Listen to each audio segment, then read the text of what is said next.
So let's see here. We got two panels here. One is going to be highlighting existing collaborations within the State College system, and the other is going to talk about new efforts that are sort of underway on collaboration efforts that we can learn from. And hopefully these will be just stimulating, and then we'll go to our panel sessions and have a chance to get in more depth.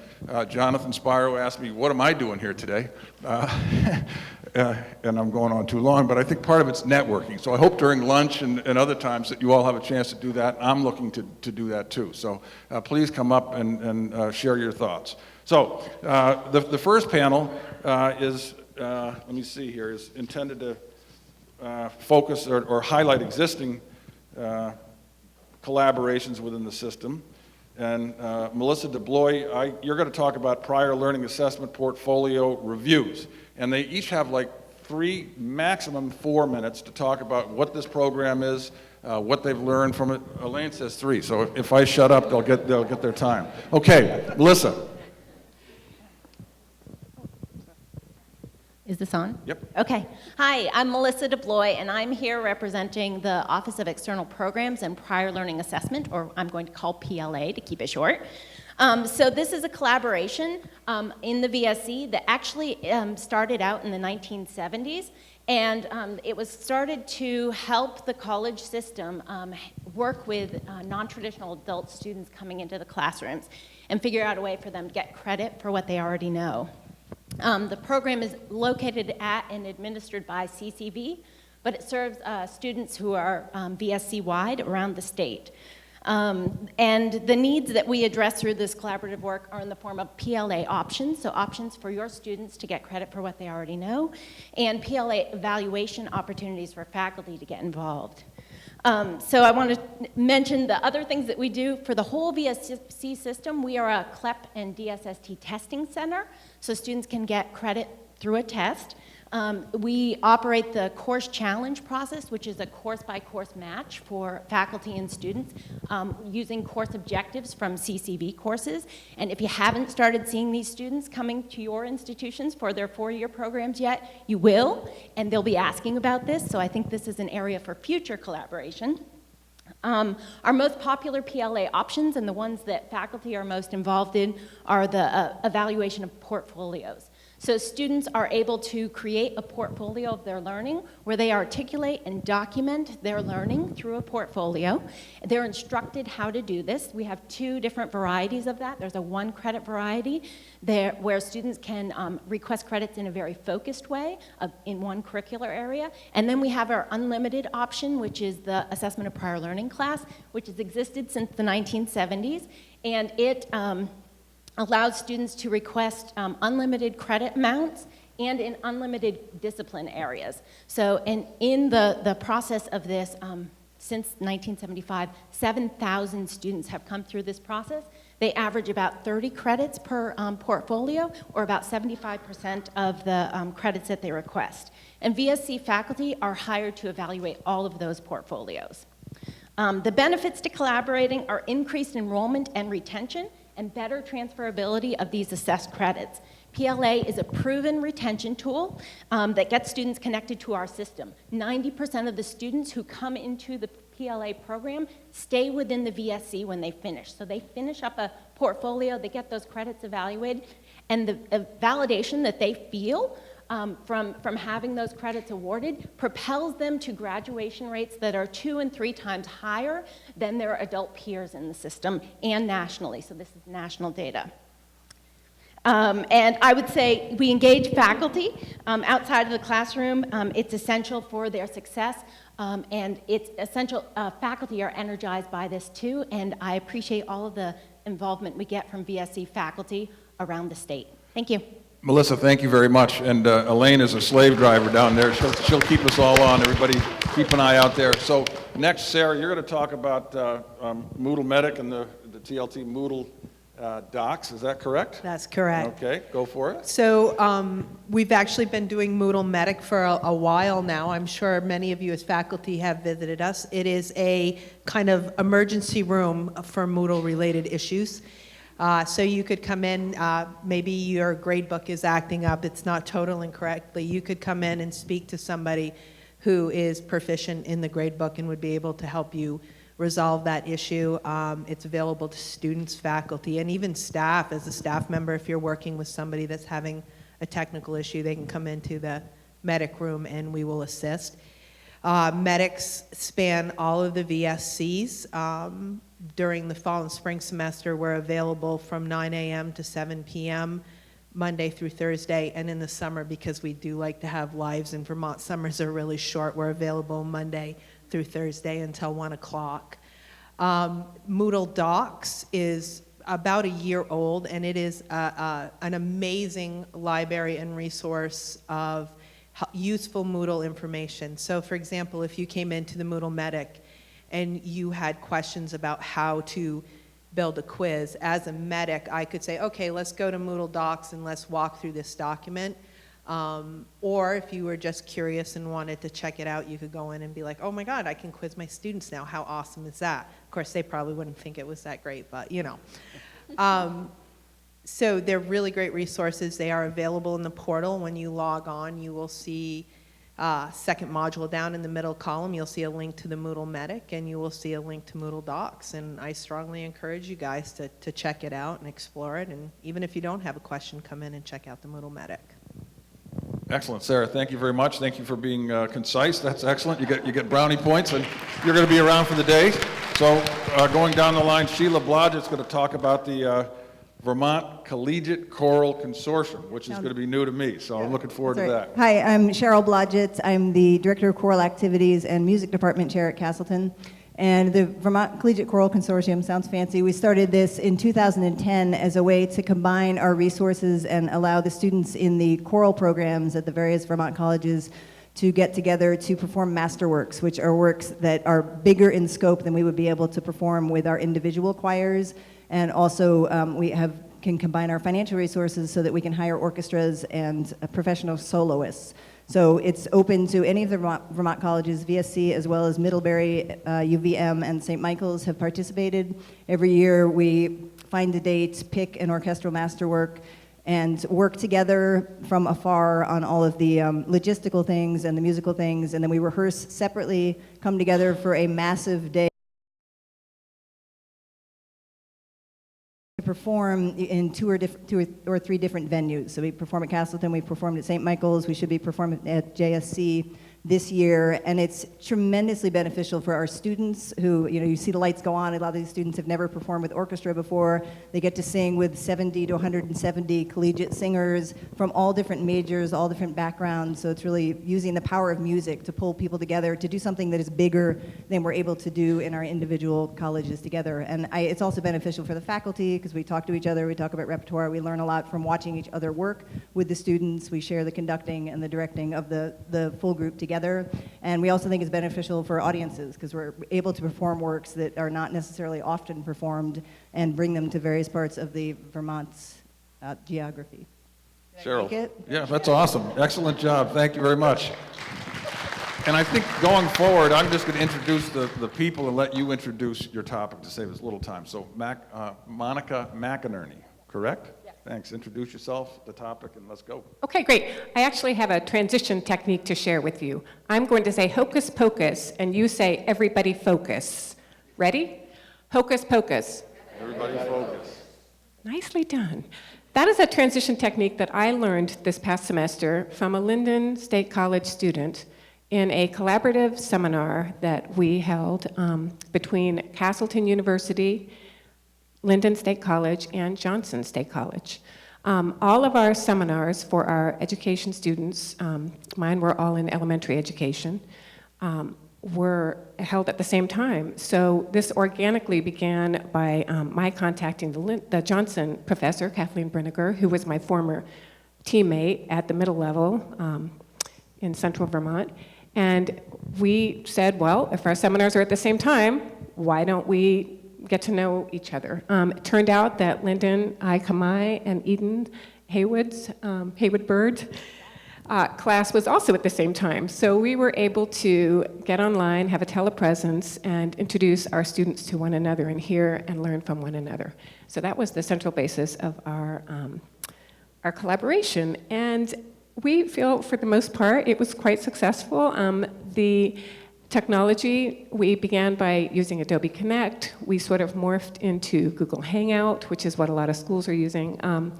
We started a blog where the students between Johnson, Linden, and Castleton were able to share experiences together, and they're continuing that experience, some of them. We worked in Google Classroom, which again is being used across the state. But we had words like complex in our final assessments, frustrating in sometimes, but also relevant, authentic, meaningful were words that came from this collaboration. So we're very grateful for the opportunity, and we felt that it was overall very positive. And I'll let Linden's professors share as well. Okay, and I'm Ai. This project had two objectives, and the first objective was to provide an opportunity for student teachers to experience educational technology. And I think we successfully provided that, many opportunities for them to use many different kind of platforms. And the second objective was for pre-service teachers to hear stories from different classroom, different public school classroom, from different area of the state. And it was very helpful for student teachers to have broader ideas about how public education looks like from different areas in the state, and it was very successful. And we feel like we know each other very well. This is the first we've ever met. We've only met online, so anyway, thank you. That's awesome. That reminds me of being at the commencement at Johnson 2 weekends ago, I think, and there was a student that started by saying, "I'm so proud to get my degree today. This is the first time I've ever set foot on the Johnson State College campus." And she was an EDP student and had a tremendous experience. She had been through assessment of prior learning. And you know, it's amazing what we can do together. So thank you. Those are the presentations, I think, that are sort of existing. And now we're going to be moving into some things that are being worked on now. And I think Bill and Alan, you're up first on new and emerging collaborations. So I don't know who's going to go first. Looks like Bill is. Yeah, I'm going to go first. Bill in Morrison, the spirit Linden of, State College. Yeah, Amazing I'm when Bill introduce Morrison. yourselves. I'm Bill Morrison with Linden State College, and Alan and I are co-teaching a course this fall. The course is called Managing in a Virtual Organization. So we're trying to model some of the collaboration with this course that we think is going to take place between our institutions over the next year or so. So I'm just going to quickly describe it. It's an online course. We set up a section on each of the two campuses, so students could pretty easily register for a Linden version of the course or a VTC version of the course. Both, whichever one they register for, it feeds into one common Moodle site that Alan and I will be using to teach the course. You want to do number two? I'll do number two. We're sometimes referred to as click and clack. So number two was why we're doing this. Well, from Vermont Tech's perspective, you know, we're both department chairs of the business programs at our respective institutions. We want to improve the student experience. And as you know, as we get into the upper level courses, there are fewer and fewer electives. And so we don't have enough, in my case, enough volume to fill a new elective. So we figured, well, if we share some students, share instruction, we can maintain our costs as well as expand the student experience. Over to you, Click. Okay, thank you, Clack. Number three was what are the benefits? And we think, I think the benefit for our students in this class is that they're going to get to work with some students that they haven't met before, who they don't know, in a virtual situation, which mirrors how they're going to work when they leave the business programs and go out in the real world. And it also mirrors what some of us are going through. I mean, Alan and I, our offices are not right next door to each other, so we're working collaboratively over distance. We're using technology to overcome geography, and we think our students will benefit from that. Number four? So lessons learned and lessons we are learning. I'm surprised how easy it's been. We may be getting a divorce coming November, but so far it's been very easy. There are very few technology issues that we're seeing. It seems like it's going to be pretty seamless, and we will be co-teaching one single cohort of students. Yeah. So don't teach like my brother. Don't teach like my brother. I didn't want to ask you which one is the one that's still with us, But Still ready. Hey, that was great. Thank you very much. Good tag team. Now, I think Debbie and Tony you're up next, so. All right. Good morning, everyone. I'm Tony Peffer. This is my colleague, Debbie Stewart. We are the chief academic officers at Castleton and Community College of Vermont, respectively. The background of our partnership is this. For the past several years, Castleton and CCV have, administrators have gotten together for a semi-annual luncheon in which we try to identify ways that we can help each other better help students. And out of one of these luncheons a couple of years ago, two things came to the fore. One is how can we help more CCV students complete their degrees? And then the second is how can we better help CCV students continue their studies at Castleton? So we, over the course of this last year, we developed almost 24 pathways for students who start at CCV and then move on to Castleton. And we had a few guiding principles that we developed in the beginning of this process. The first was that we wanted to be sure that these pathways built off from students completing either a certificate or an associate degree at CCV before they went on. The second guiding principle for us was that this was detailed and simple enough so that students could follow these pathways, this sort of map, themselves, even though we imagine that a great deal of support, advising support, will be needed to help support students. And then the third guiding principle for us was that we wanted these pathways to be so efficient that students could complete them with no added credits, that they would finish their bachelor's degree with the required credits for that bachelor degree and would not need to take any additional credits or have their pace slowed in any way. So those were the three guiding principles that we created. And then Tony's just going to say a few words about the next part of this. What we're working on now, in addition to the pathways, is a process that would be not just for CCV and Castleton, but also throughout the system of early on in a student's CCV career, helping that student to declare the intent to go on to Castleton, and then establish a kind of process where they can connect with advisors at Castleton and CCV at the same time, where we can partner together and help the student to have a seamless transition from CCV to Castleton. Yeah, thank you very much, guys. And this is an opportunity for me just to jump in and say one of my highest priorities is to make sure that by the spring semester next year, we have a dual admissions program where students, when they apply to CCV, are automatically admitted to any one of the state colleges, and that we have that worked out. Joyce and Joe Bertolino traveled with a group of us down to see how they're doing it in New Hampshire. It's even a little heavier lift for them since community college was not in the same system as the UNH, the rest of the UNH colleges. But it's up and running and working very well. And we're very excited about trying to replicate that. So I know Yasmin's working with all the folks at the different colleges, but stay tuned for that one. Now, let's see. Next. Who's next here?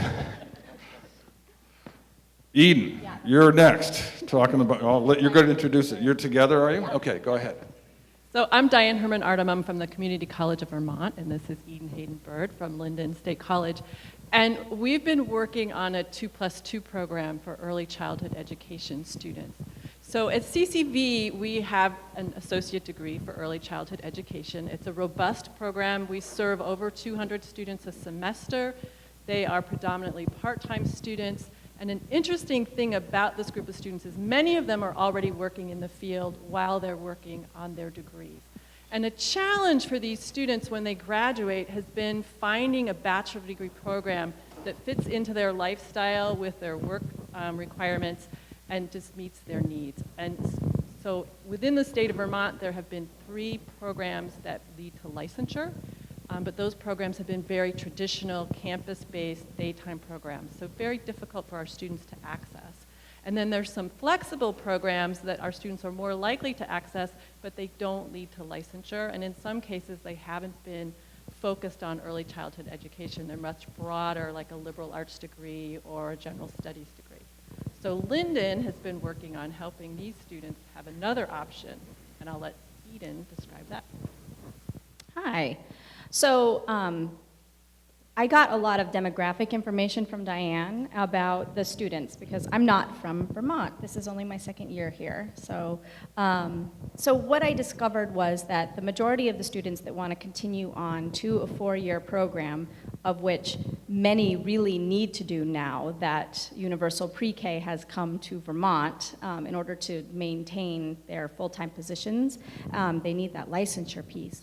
And what I discovered is that students at CCV are very good at online courses. They do a lot of online courses, and they go part-time.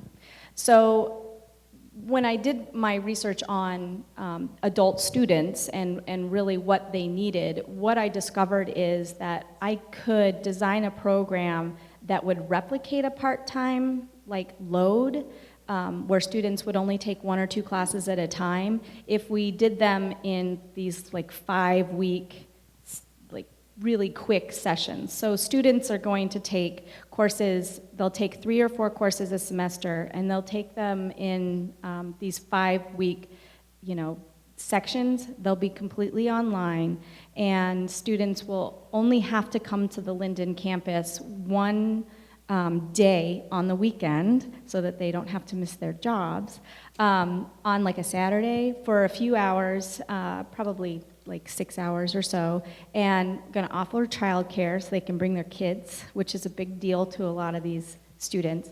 And that's when they'll get their advising, they'll meet their cohort members, they'll be able to, learn a little bit about the resources that are available to them through Linden, and they'll be able to get their 4-year degree in only 5 subsequent semesters after they graduate from CCV. So that's where we're at. That's awesome. Thanks very much. Great to know about that. And I think we got a tag team here from Linden that are going to talk about a cross-state lines collaboration that's about to take off. Nolan, you're going first, I see. Right. Yeah, we here at Linden over the last couple of years have been planning a collaborative venture with Northern Essex Community College, which is down in Haverhill and Lawrence, Massachusetts.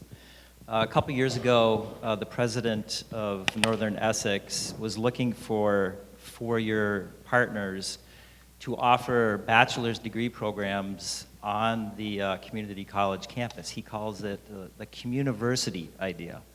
And Kristen here, who is our site director down there, will explain why he's doing it, but essentially their population isn't very mobile. So instead of having students come to a 4-year institution to earn their bachelor's degree, bring the bachelor's degree to the campus. So in essence, that's what we're doing. We've been planning this for the last 2 years again, and our plan is to offer 3 degrees down there, one in computer information systems, visual communications, and the third is in music, business, and industry. It might seem strange that Linden State College up here in northern Vermont is partnering with a community college in Massachusetts.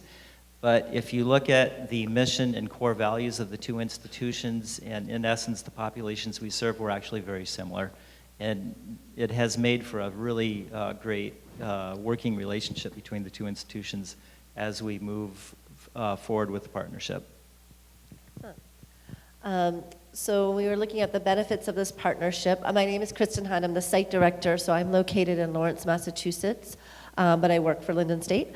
So while we have yet to experience the direct benefits of the program, because the partnership will be starting this fall, the process of setting up such a collaboration, especially across state lines, has been a very informative process, which has required both institutions to clearly state over and over and over their expectations, their goals, and objectives of the partnership. The major benefits of this collaboration will include increased revenue for Linden State, increased access to bachelor degree programs for NECC students and their local communities, and increased general awareness of Linden State throughout Massachusetts as the partnership becomes more publicized. One of the successful strategies that we've learned is the importance of looping back and communication. There are a lot of people involved in getting this off the ground, so it's been very important. We have weekly phone conferences so that people are on board and we're all caught up on the communication loop so that we can continue to move the project forward. Great, thank you very much. We haven't met. Let's give him a hand. Now, my understanding is we do have a little time for questions and or comments. Not too much time, but I think we have till close to 11, so that gives us a little bit of time. And Michael Thomas is still here, so if you had a question for him, or if he cares to ask a question based on what he's heard, we can do that. While you're getting your first question ready, I'll ask one. I'm just curious, with Bill and Alan, the sort of mechanics of this cross-campus delivery. Are you talking about having faculty members go back and forth, or online, or what I use to telepresence? And for people that might not be signed up, if it's telepresence, what does that mean? So how are you going to actually do this? So our students are, these are fully online courses. This is a fully online course. Okay. And they'll be participating from both campuses, and there's still room for some other students if there are other students around the system who want to join in on this course. But they'll be participating from wherever they are in their various campuses, and we, the two instructors, will be managing the course virtually from our bedrooms. Okay. Well, I'm glad you dressed up for today. That's too much information.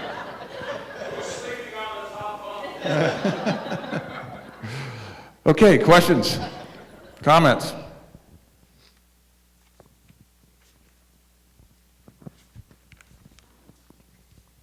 I just want to say one more thing. Oh, yes, please. About our technology that we did. I just want to thank, from my perspective, Castleton University, Sarah Chambers and Karen Sanborn, who were our tech people who helped to really make it work. I mean, they were there troubleshooting for us all the way along the way, so just want to thank them. Great. So in your plan for this program, are you thought about how else it could be done with the other state college institutions and be able to sort of pinpoint expertise programs that the schools have that CCV students may want to look at? You know, is it, you know, EJA at Linden State or something else at Johnson and so forth? How have you thought about expanding that to encompass all? Well, I think the great thing about working through the 24, as I said, pathways we've done is thinking about what are the kind of, what are the kinds of ways that we would advance forward regardless of the pathway. And we've already begun working on this kind of collaboration. We have some of these same pathways at Vermont Tech. We have a couple that we're looking at in Linden that we've been working on, and we certainly are thinking about how we can continue the work that we've done at Johnson too. So I absolutely think that we envision this as a fuller model for us. Yeah, and I'd just add, these are essentially articulation agreements between the two schools. And so what we tried to do is rather than just pick a couple of specialties, to say any program that a CCV student might be interested in, how could we design the pathway so in roughly 62 credits, when a student comes after finishing the associate's degree, they can finish at Castleton. And so that was really the strategy, to make sure it was essentially a 2+2 articulation. Thank you. I saw the PAL that was introduced as kind of a tip of an iceberg.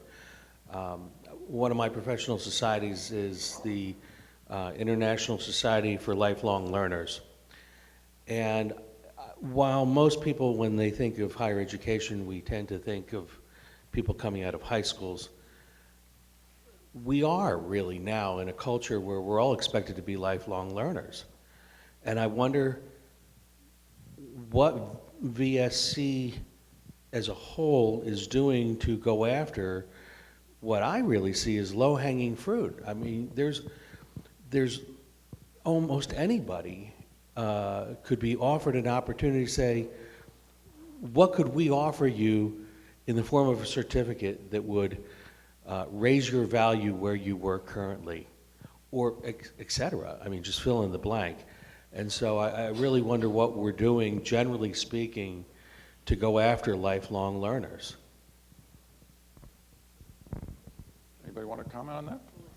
I think I can talk about prior learning assessment, and I think that we're seeing more students than ever who are coming through the portfolio process who already have some type of certificate or degree, who are using that portfolio as a way to launch a new opportunity, a new program, a new degree, a new certificate. So I think that's growing a lot.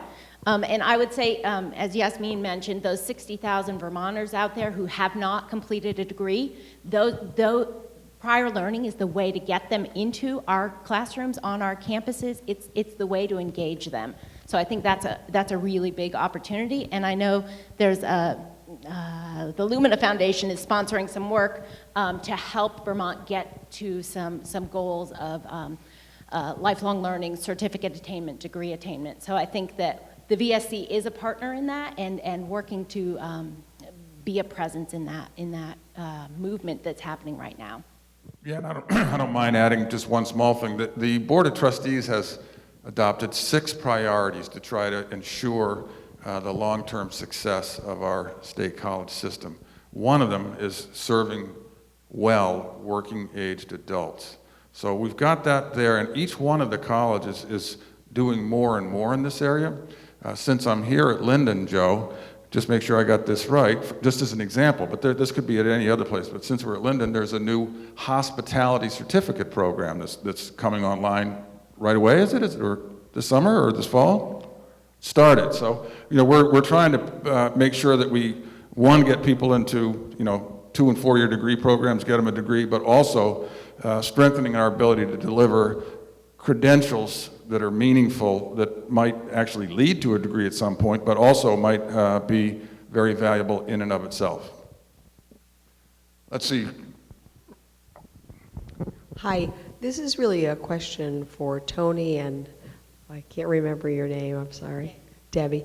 How does the VSC plan to track changing curriculum requirements that are done on the local college or university level so that the articulation agreements are always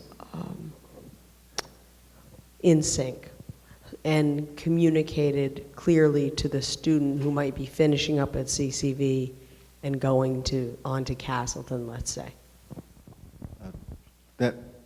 I'll share real quickly and let Debbie finish.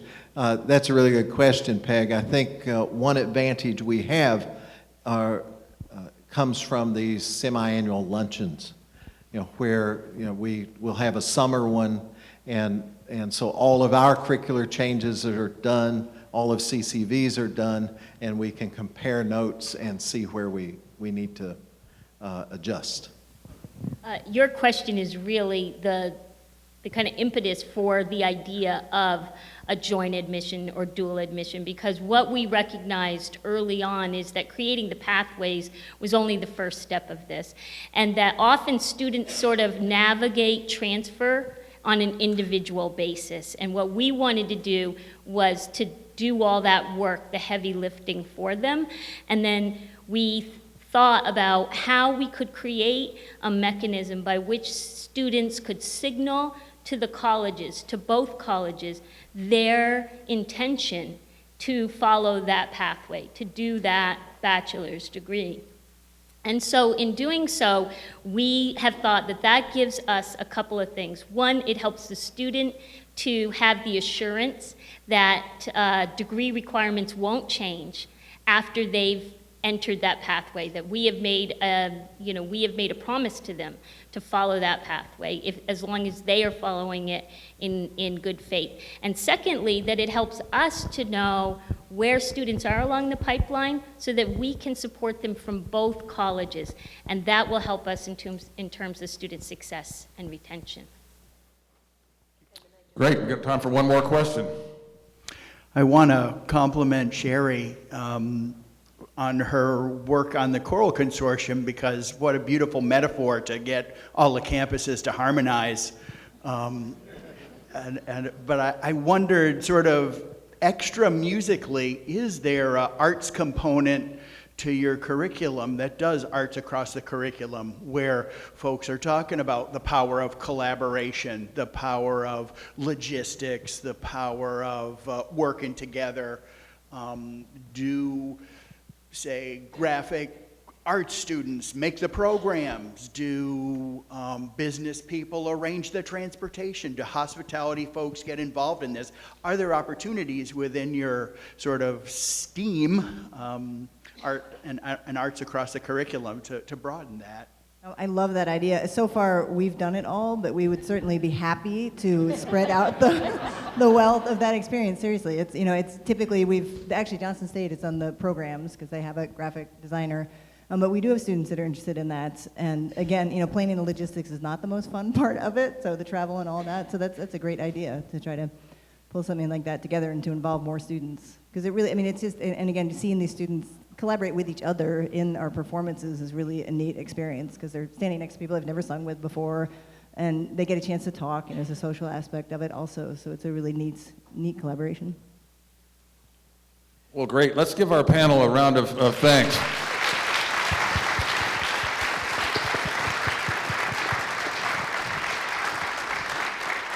I think it's exciting and motivating to know what we have already done and how we're continuing to work together to become the comprehensive and integrated system that the Board of Trustees envisions and that you all are providing the leadership for. So, you know, this has been great. Michael, I want to thank you. You had mentioned that you are going to stick around for a little while. If people want to follow up with you individually, that would be great.